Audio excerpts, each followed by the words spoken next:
Can you hear? I took off my knee brace there, so I'm in this Zimmer splint for my knee when I'm not doing my exercises. And you have these range of motion exercises you're supposed to do. I swear to God, I love, like I said to you last week, surgeon I had was great. Both of them were great. The rehab guy I'm going to, the movement in Dundas, it's great too.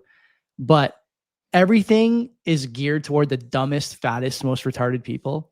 And so the exercises they give you for the first 2 weeks are like, just move your knee back and forth, which is important for the first little while, because the graft site where they take the tendon, they take my patellar tendon, the middle third of it, and sew the outside thirds together. As I try and find the camera, they sew the outside thirds together, and that middle third becomes your new ACL. So they drill the tunnel and pull it through. And I think I said this before, they take a bit of bone on either side of the patellar tendon so it heals better. You get these little bone plugs plus some screws. And the number of times I have moved my knee from straight, I'm doing it right now. I don't know if you can hear the slider I have on the floor, but I have this little slider I got off Amazon. I'm doing this hundreds of times a day, along with other stuff too, like, marches, sort of shifting weight onto that leg, because I think tomorrow I'll be out of that Zimmer and into a DonJoy, like a hinged brace. The thing that I would say to people who are going through this, if you ever go through something like this, you can do more than the physiotherapist says, but just know that these are delicate processes for the first 2 weeks. There's a lot going on. Like, they're in your joint and stuff like that. And they've done some cutting and some drilling and some sewing and some screwing. And you will feel a lot of clicking. Like, my knee clicks so much now for the first little while, because there's like little cartilage damage and swelling and stuff like that, right? And the wildest thing, I kind of forgot about it because it's been so long since I had this done on the other knee. When you're bending your knee, so if your knee's like this, right? You're bending it at the joint. You can't get it to 90. You can probably get it to like right there. And at that point, you can actually feel in the tunnel where the screws are. It's wild because it's just a little tight, right? Like, the bone is sort of doing something there, but you don't know what, but you know that you can't bend further than that. And it's an interesting feeling. Anyway, that's the ACL update for this week. Next time you see me, I'll be back to working out. Didn't talk about was El Salvador buying gold, apparently. Oh, what a shock.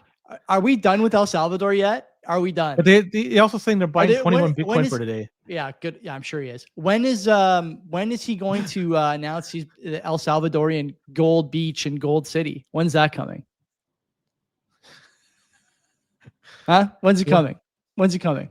We're going to relocate. We're done with this guy. Are we finished? Or are we done? Are we finished? Or are we done with this guy? Man, never. Brutal. Never. Brutal. Because it's yeah. Anyways, we could talk about the August U.S. non-payroll data. Love it. That was non-farm. And not just that, the Canadian job report was pretty bad. Nuked. And absolutely nuked, both of them. And so, with respect for the American ones, they were expecting it to be 22,000. Sorry, it was 75,000, but in reality, 22,000 were created. Yep. So it's just a fraction. And Canada, Native born Americans bouncing back a little bit there, by the way, but still not enough. And I think that there's some public service numbers in there that are alarming as well, much like ours, actually. Yeah, and Canada lost 66,000 jobs in August, and so unemployment is now creeping up. It's past 7.1%.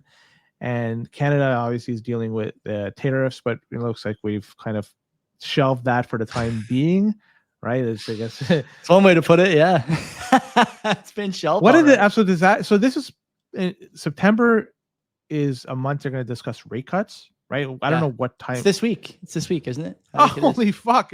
Okay, very good. So that's gonna be fun to watch. I'll tell you when it is. It's in Thursday, 17th, so next week. My bank. I'm renewing my mortgage right now. Wednesday, and I'm having these discussions with the bank about. I was gonna do an episode on this, and I know Ron Butler said he would do it, but I don't want to bug him because it's not really enough for an episode. I don't think anymore. But if you're renegotiating a mortgage right now, first of all, don't lose your patience with the first person you talk to. Like the people at the bank are trying their best. They're not all as well informed and as well read as you guys are or as we are.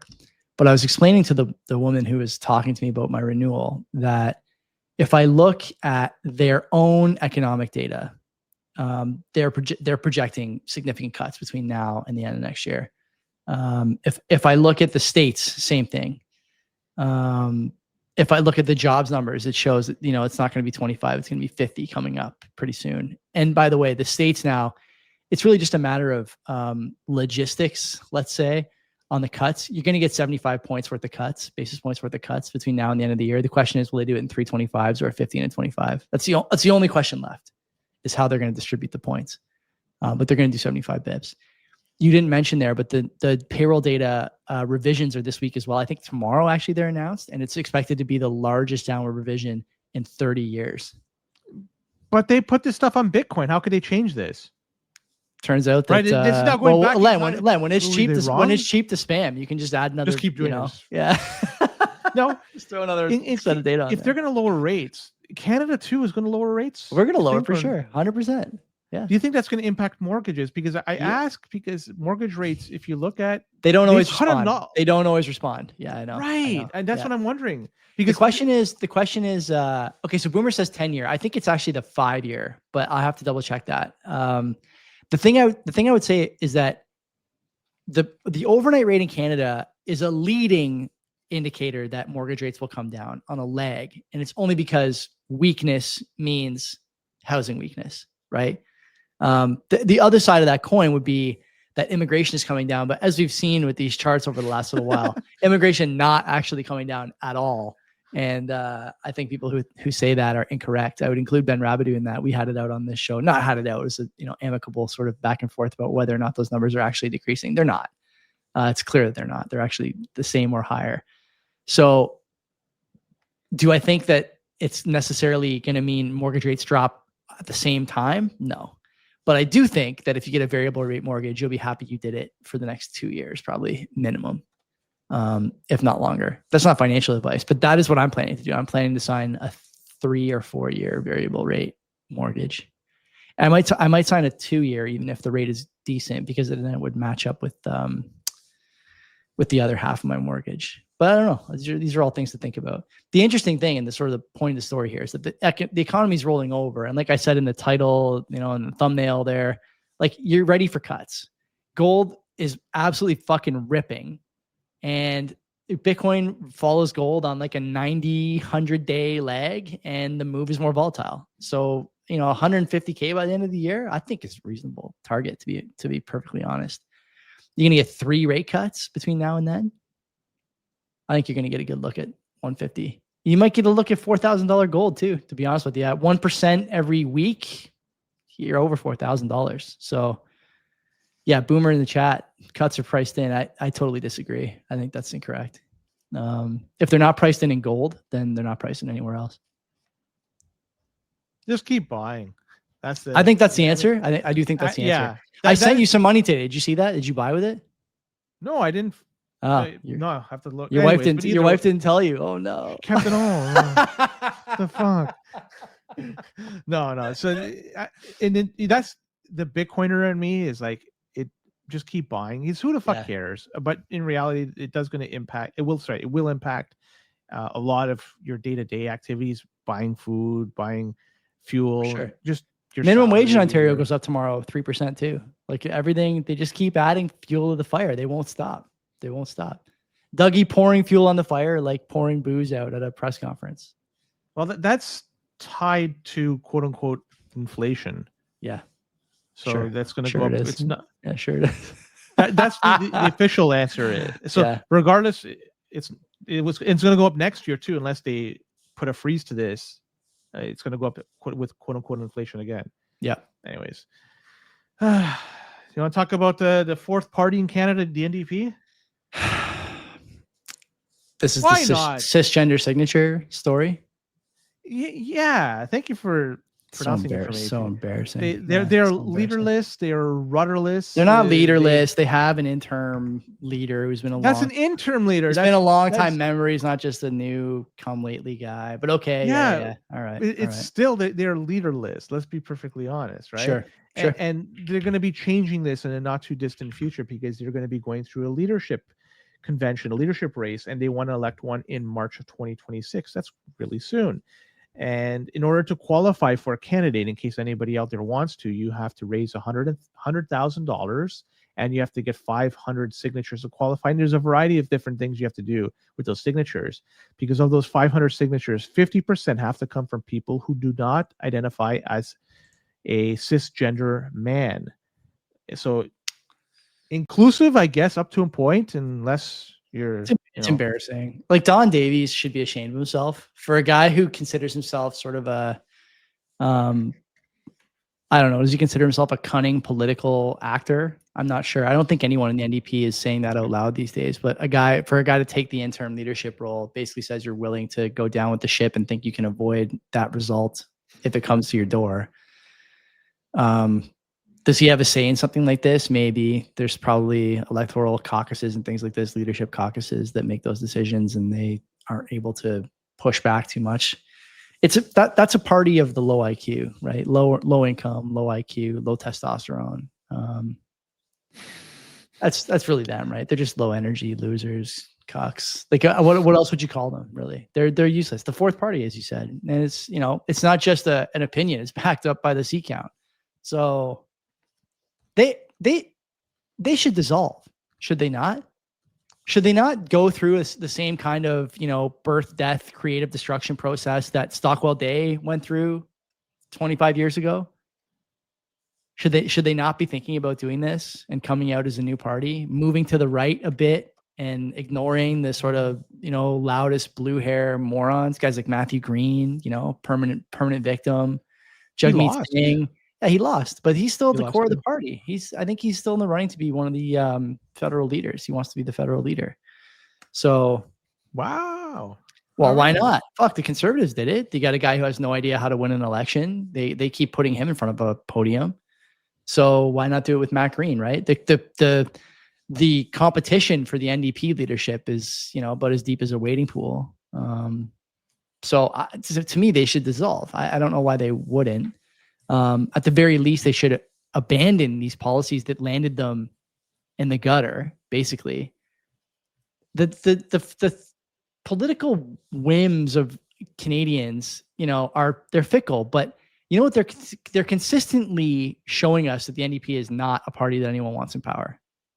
So they should be changing their approach, I think. How long have the NDP been a federal party in their current construction? 30 years. What do you mean? The Liberals have been a party in Canada for a long, long time. How long have the NDP been a party in Canada like this? 30 years, 40 years, or longer? I think they were formed in the early 70s or late 60s. 50 years, we'll call it 60 years. Like they were like CCF or something before. And you never won. The only reason you even got within a sniff of winning Sussex is because you had a charismatic leader at a time when the Liberals were lost. No, there was a vacuum, and this is whatever, same thing. We're saying the same thing there. Well, no, not entirely. I think because the guy is gone, I think our opinion of what happened and who he is changed. Leighton, you're talking about. Yes, yeah. And you have to go back in time and figure out why it is they did so. I can't believe we're going to rehash this, but it was a vacuum. You had a Federalist Party that had to be elected in Quebec because the bloc collapsed. So which Federalist Party was going to be elected in Quebec? The Conservatives? No. The Liberals, they hated Ignatieff. You were kind of just left by default to go to the NDP. If you recall correctly, there was one candidate that was not even campaigning. She was visiting Las Vegas and won an election. I didn't know that. That's funny though. And she turned out to be a pretty good MP in the end. She actually worked very hard for her constituents and everything. But that's aside from the point. I'm just trying to highlight the fact that there was a vacuum that needed to be filled, and that was filled not because of who the leader was. It was just by default, they are the Federalist Party that people wanted, as opposed to the Blues. Right. Are cis women allowed to vote in the leadership ballot? I have no fucking clue. You have to get a bunch of signatures from Indigenous. You have to get a bunch of signatures. Yeah, see, they're completely also lost. youth. Don Davies. Don Davies should resign and like just go crawl into a hole and never be seen again in Canadian politics. He was on the Paikin podcast a little while ago. I really like Steve Paikin, and we are 1 degree of separation away from each other thanks to some stuff that both of us do in the community. And next time I see him, I'm going to tell him, like, you should be telling these guys. He's obviously running a show much like we are, and I'm not confrontational with our guests. I don't expect him to be, but you should be telling these guys offline, like, it's time to reconsider what you're seeing, because you have not been successful with this ever, basically, and you just keep sliding the wrong direction. But at the end of the day, I don't give a fuck what the NDP does. The only time I ever think about the NDP is when you bring it up on this show. Otherwise, I never think about them. Well, for a period of 4 years, they were very much in the limelight because remember they were propping up the Liberal government. Who took over for Jack Layton, by the way? I don't remember during that time, right? Nicole something was the interim leader. Then it was Thomas Mulcair. Mulcair, that's right. Yep. Nicole Termel or something, whatever it was. And then it was Mulcair after that. And then I don't know if there was an interim leader between Mulcair and Jagmeet Singh. I don't know. But doesn't matter. Anyways. Good luck to them. All right. You see now that in Canada, the police are telling us to, just comply. This is right. So Yeah. Like, and I talked about it on the Bitcoin side of things when they're saying just leave the keys in the front. So that way it's going to be non-confrontational. They just take the car. And like now it's like they come in the house, just abide by whatever demands they have. Like what? Yeah. Right. Like, and a lot of this it's heat of the moment reaction. Like when something happens and when yourself or family members in danger, there's an instinct that comes up. Right. Mm-hmm. And so you could try to rationalize it all you want and say, I'm going to comply. But in reality, it's not the case. When somebody's bringing a weapon, or it's hard to know if they have a weapon. They could be concealing it. We're just heading in the wrong direction. And I don't know if there's, and I've said it before, like the fact that I don't think we could save this. But it's just, if you're in an urban center, like you're fucked. And it's going to be like, it's going to get progressively worse. And just bear with it. Like, what can I say? It's fucking pathetic. Yeah, I have a lot of thoughts on this.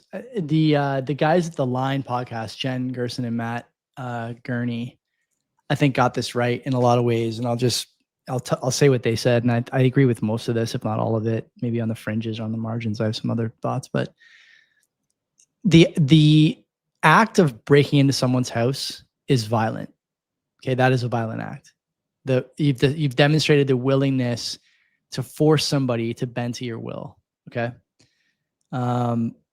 This police chief, who should resign, by the way, in disgrace. He's failed his community. He's failed his officers. I think he's failed police all over Canada with that statement. There's two things you can do, or two things that should impact the outcome if you capitulate to an intruder, right? Or hide, or whatever this guy said. But two of them are really on the police and on the justice system, okay? The first is that you should be able to call the police when someone's trying to break into your home and then go hide or leave the property or whatever. And the expectation should be what? That the police show up at that property inside of 3-4 minutes max, right? And they stop a home invasion. That's enough of a deterrent to stop someone from coming into your house. A lot of the time we see this in small communities, not break-ins, where I am, knock on wood, but there's police stations around here that there's no traffic. If I call the police or fire department, they'll be here in 30 seconds. Not the case where these break-ins are happening. Vaughan, Markham, Toronto. We've talked on this story before. You could be dying in your apartment. The ambulance can't get to you. And even if they get to you, they might get picked off by a Hamas protest. You'll die in the car. That's one problem. Second problem is, what happens if they get caught? The deterrent used to be, if I get caught here, something bad's going to happen to me. I'll spend time in jail. I could get into an altercation with the police. They may use deadly force. And I could wind up, deceased myself, whatever. Right. That's no longer the case either. Cops don't use deadly force. They're afraid to. They're villainized. They go on paid leave. You have just a complete shift in attitude by a lot of police forces about that sort of confrontation, that sort of conflict. And the other thing, Len, is the likelihood that you go to jail now is basically zero for break and enter. You break and enter someone, you break into someone's house, rape a kid, and then get released on bail the next day. Go break into someone's house, there's video you waving a gun around on the street, you get bail. So you're not going to jail. The big thing is that, much like the chilling effect, there's like group deterrence that doesn't exist here in Canada. In the States, there's like some fairly high likelihood in states where gun ownership is legal. There's some fairly high likelihood that a house you break into will be able to match you bullet for bullet, if not outgun you, because you're on their turf, right? Here in Canada, there's nothing like that. So, in the States, if 1 in every 10 houses has enough firepower to chew you up at the door, you're not going to break into the other 9 because you're not willing to take the chance for a flat screen TV or whatever, right? For a gold chain. But if none of the homes have guns, and even the homes that do have guns can't use them without fear of retribution from the justice system, there's no group deterrent. There's no chilling effect for the thieves. And so they continue to carry out their actions. I just want to talk a bit about, I see Paulie in the chat saying cops don't come to my house in 30 seconds. No, they won't be here in 30 seconds. It's an exaggeration. But if I call 911, there'll be an emergency vehicle here inside of 2 minutes. It's that close. And, I appreciate that living where I live. And I think a lot of people would want that. But the places where this is happening, plainly, there's an understanding by the criminals that no one's coming, that no one can fight back. And that even if they get caught, they'll be out on the street again or leaving the country, with their cousin's passport or whatever inside of a week. So the idea that you should surrender, and actually the police chief said it best, if people feel like they have to fight back at their door, then we've failed as a police force. Yeah, that's correct. You are correct in that assessment, sir. You have failed as a police force for sure. No, there's no doubt about that. So again, people are free to take this advice from him or take this advice from any other police chief who says this and capitulate, but there's no guarantee that you won't be killed by an intruder. You see their face, they might kill you. You don't give them exactly what they want, they might kill you. You have a problem with a language barrier. Look at the people getting arrested, right? You have a problem with a language barrier, they might kill you or rape your wife, rape your daughter. The social contract has been broken. And like I said earlier, seeing Sean Spear, professor at Ottawa, I think Ottawa or Toronto, one of these, broadly left universities, writing about how there's clearly a problem in immigration and the people coming here they're low trust people. Like, yeah. There's a lot of things that only work in a high trust society. The justice system, the grocery store, schools. Like you're going to see this collapsing in urban centers. Toronto is going to be just an experiment for the ages. New York too, in the States, experiment for the ages. No guns allowed. Commie mayor. It sucks, but I do think Canadians should own guns. I've said this before. Like if someone comes to my house, like I'll kill them for sure. No doubt about it. But I don't want it to come to that. But I think every Canadian should be armed. I think it's a rational thing to do. And as I've said before on this program, I'll say it again. This is just me saying this, not Len, even though he's on the screen. The flashpoint will be when a respected member of the community with a family, no criminal record, otherwise pretty squeaky clean, gets into an altercation on his or her property, kills the intruder, and gets punished for it. This guy who just was it Lindsay, Ontario, where he killed the intruder there. Like this guy doesn't have a voice. But didn't kill right? him. It was he actually stabbed him with a kitchen knife, and it came out later that the guy had a crossbow. Like you can't even reach for a kitchen knife in your own house without getting arrested by the cops.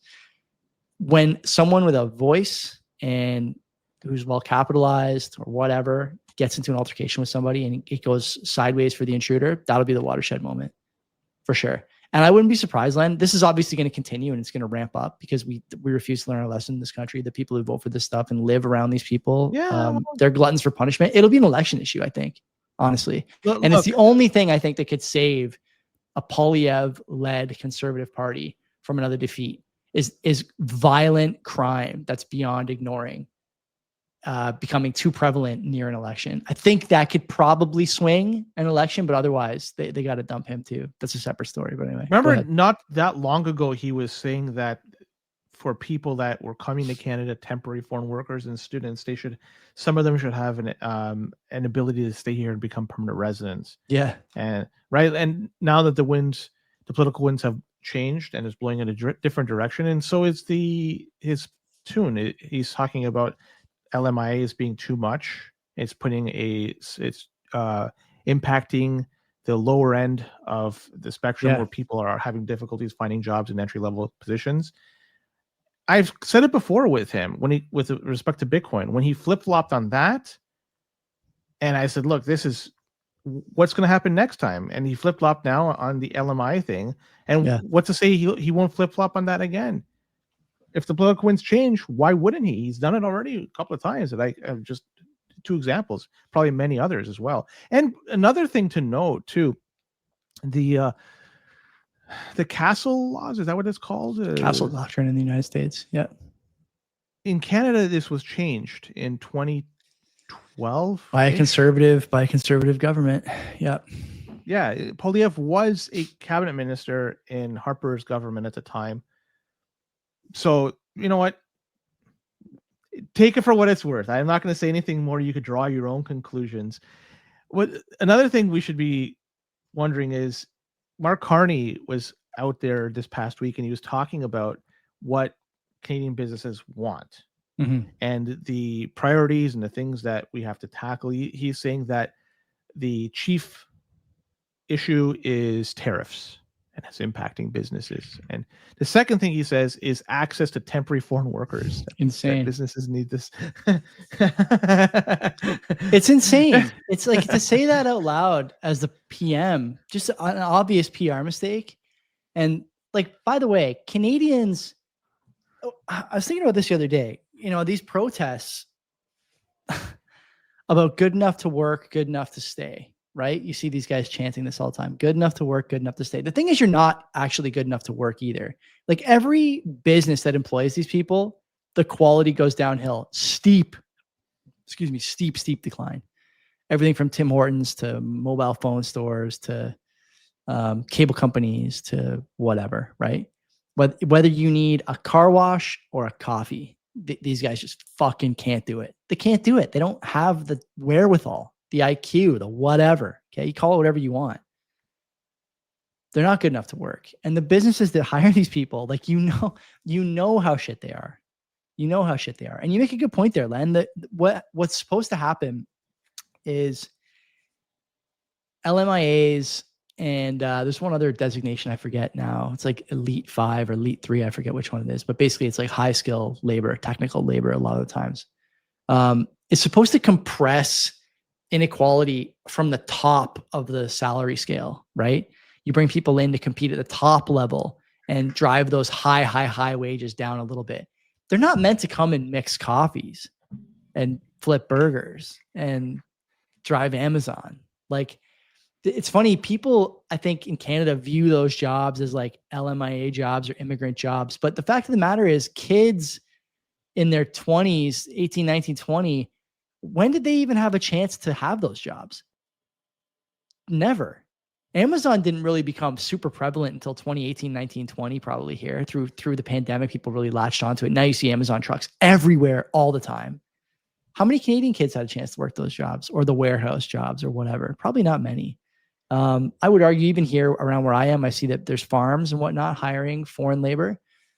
Yeah, I don't know if a kid would take a job on a farm. I would think about it probably for the right. But the thing is, and this other guy, I got to find this guy. There's like a labor market impact assessment like consultant who's been active on Twitter trying to defend like LMIAs are not for everyone. But there is no kids who want to work the overnight shift at KFC. And people in the responses are pointing out correctly that, number one, this guy's a fucking con man. Like, his whole career relies on bringing in these people from overseas. But number two, The thing that they always leave out of these discussions is no one is willing to work the overnight shift at KFC for $15 an hour. But have you tried it for 25, 26, 27? Some of these LMIA posters, like Michelle Rumper-Garner's Twitter feed says $36 an hour. How many high everyone school? is 30 something Because that's how you get to the high income stream, and the high income stream is an easier process.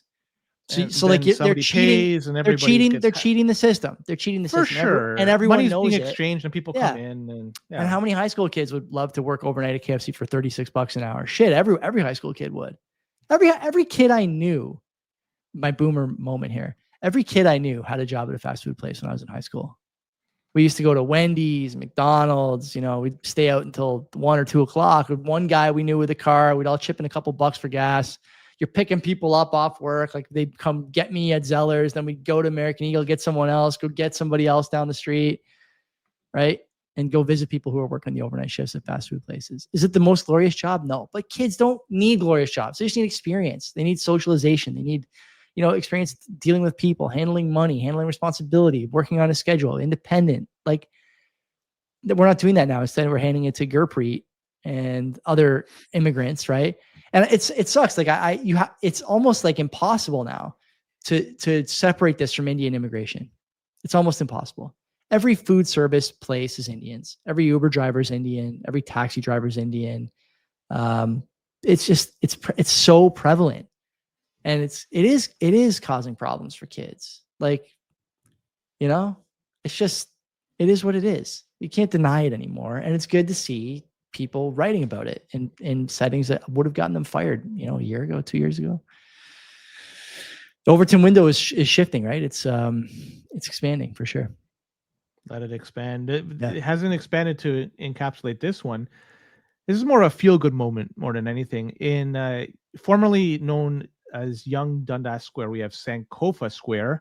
Over in Sankofa Square, they've put up a African ancestral acknowledgement over there. I'm not sure if you saw this. I did. And it reads, "As we gather on Sankofa Square, we acknowledge all treaty peoples, including those that came here as settlers, migrants, either in a generation or in generations past, and those of African descent who came here involuntarily through the transatlantic slave trade and slavery. Please joining us in paying tribute to these ancestors and the spirit of resilience, honoring the past to build a better future together." Wonderful stuff. I feel better after reading that. I don't know about you after hearing it, but that's I think we should replace we should replace the hip hop intro from D's Laughs with that an acknowledgement. Yeah. Maybe we could hire a temporary foreign worker to read it for us. Yeah, $36 an hour. As long as he kicks back 30 of it to me, no problem.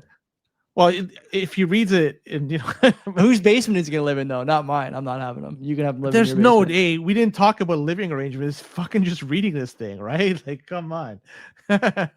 Anyway, remember the LMAs?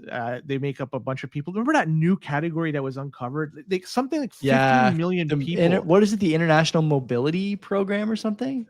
My gosh. And then the Canadian website that talked about how you could come to Canada without having an LMI. The best. Incredibly, it was something like 30% of the Canadian population has been is coming from the last 10, 15 years. Yeah. 30% of the total population. It's a disaster. That's honestly amazingly high. There's the calls on Twitter for not only a halt of the migrant worker programs and, basically all migration, but now the call for re-migration, sending people who came here like somewhat legally, I guess, or like legally but temporarily, whatever, like sending them back home. You're going to have ugly racism start to show up in mainstream thinking pretty soon. Zoomers and younger kids who can't work, and don't have third spaces because they're just conquered by foreigners, like the shopping mall, right? I saw a good post the other day on Reddit that in some Ontario town, you just can't go to the mall anymore because it's just all people who don't speak your language. They're working there, they're visiting there. Like the mall's it's been turned foreign. This is how you radicalize a population, by doing this, and there's going to be good people that pay a price for this. I don't know what to say really about it. It's unfortunate, but it's not unfortunate. It's the wrong word because it's not luck of the draw. It was predictable. In fact, anyone who predicted it was called a racist and a xenophobe by government officials up until basically 6 months ago. So and I think the sole purpose of all this was just to keep the GDP GDP rolling. Yeah, for sure. Not the GDP per capita, just GDP. Yeah, the total number. And that was really it. And this is the end result of that. Joey, we're 1:30 into this whole thing, about 30 something minutes into the rest of the stories. We can transition to the Hamilton versus Brampton man if you want. And, I'd love to. Brought to you by our friends at 256 Heat. 256 Heat. Heat your home with hash power. Okay. Can you hear my miner right now? It's running the same place it was last time. I have to hang it on the wall over there somewhere. I have netted, I think, about $60 allegedly. Yeah, allegedly you netted. If I had run it at low voltage, low wattage since the day I got it, I would net about $60, and it wouldn't have cost me that much in electricity. So it's heating this room. Great. I told Twan the other day I actually ordered a assault bike and a hamstring leg curl machine, like industrial corporate gym style, corporate gym quality, which I'm really excited about. And I'm going to build a gym in my garage as opposed to where you guys usually see me working out in my HVAC room. And I'm going to bring this heater out there and probably get another one from Twan because, hey, they work. The room is nice and warm and it's consistent heat and it's paid for by Bitcoin. So can't beat it. I know a couple of you guys have reached out to Twan already. Keep it going. 256heat.com. Get paid to heat your house, man. Why the hell would you not? The time is come for that. I'm shutting off the chat. Here we go. There we go. Yeah. We're going in blind. So yeah, you could play at home and play along with us, and hopefully you enjoy it. Wait for the home version to come out, the board game. Hamilton it's gonna be a DVD, interactive DVD, interactive VHS, like that game Nightmare. I was gonna say, yeah. Remember that? Yeah. Oh, sure. I fucking do. Absolutely. All right, let's talk about this guy and gal who they went out there and they stole a bunch of meat with a baby, and a man was arrested. Wait a minute. Hold on. They stole a bunch of meat with a baby? I'll explain why. So this man and gal, they were arrested on suspicion of shoplifting. They were shoplifted because, well, what happened? They had a stroller with a baby in it. And they decided, you know what? Let's go to the fucking grocery store and load up on groceries. According to police, the man and woman, allegedly, they were working together to steal a significant amount of meat from a grocery store. And the woman who was pushing the stroller, the baby in a stroller, she was acting as the lookout. And she was trying to distract people while the man stuffed high-priced cuts of meat in a bag and put it in the baby stroller. And they try to leave the store without fucking paying. And in the end, the store security confronted them. The police were called. This is the best part of it. The man was arrested and faced with theft charges. And the woman was also charged. And they were let go. I love that stuff.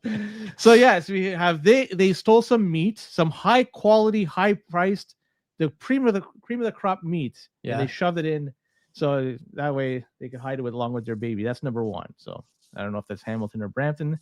The second, we have this guy was driving on the wrong way of the busiest highways, 400 series. God, highways. We already know which one. No, but this gets even better, Joey. Okay. It's here 44 fucking kilometers before police ended up stopping him. Where was he? On the shoulder? No, on the fucking highway itself. He was weaving in and out. Going the wrong way down, like he's in traffic. Wow. Just weaving it throughout the 400 series highway. And so the police, the OPP officer was listening on the radio scanner and hearing about some lane hopping that's going on between lanes and going on lanes, shoulders, going through oncoming traffic, the whole 9 yards.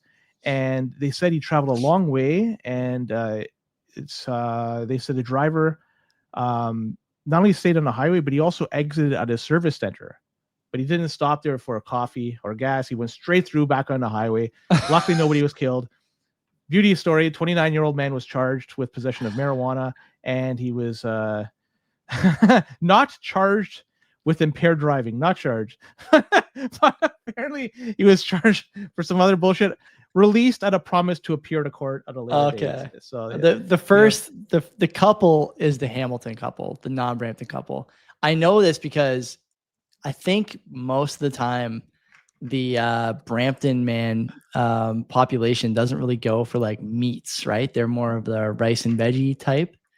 So high priced cuts of meat, probably not.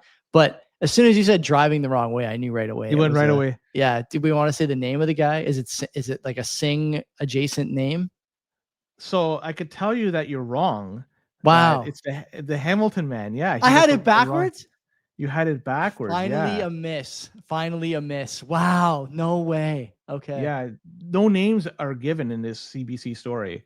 But yeah, he went the wrong way on the 403, 401, Woodstock, the whole nine. I had to keep those. I always, but the others apparently meat in the Sikh community. Yeah. From when they could eat like beef and stuff. It's Hindus that can't eat beef. Okay. But Sikhs can, from what I understand. Interesting. Correct me if I'm wrong. Anybody's out there. Yeah. So there you go. We're seeking the correct answer on that. So we're seeking the Sikhs. Finally, threw a curveball at you. Stumped. Yeah, I can't believe it. I had no idea. But yeah, there you go. We'll be back next week with some more Hamilton versus Brampton. And if you have a good one and you want to send my way, I'll be happy to take it because there's some good ones, especially for Brampton. There's some that I just can't post. I can't talk about because they're pretty off color and stuff. But it's a great place to live. That's all I gotta say. We're out of here. Thanks for listening. And my brother-in-law lives there, by the way. Well, we can get him on. He can co-host next time you're away. We'll just do some Brampton man the whole time. Yeah. No, now we're going to transition to the shitcoin side of things. This is the shitcoiner side of the podcast. I got a lot to talk about, Joey. You want to talk about some shitcoins now or not? I thought we were leaving. Are we done? We are fucking leaving, man. This is okay. Almost an hour and 40. Yeah, that was a long one. Good rip, though. Come back Wednesday. Me, Len, maybe, and the Bugle guys for sure. We'll be here chopping up for an hour, see what those guys are up to and what the latest and greatest in satirizing the space is. There's only one way to end this. As we gather here at the CBP podcast, we acknowledge all treaty people. Thank you very much and have a good day. Good night.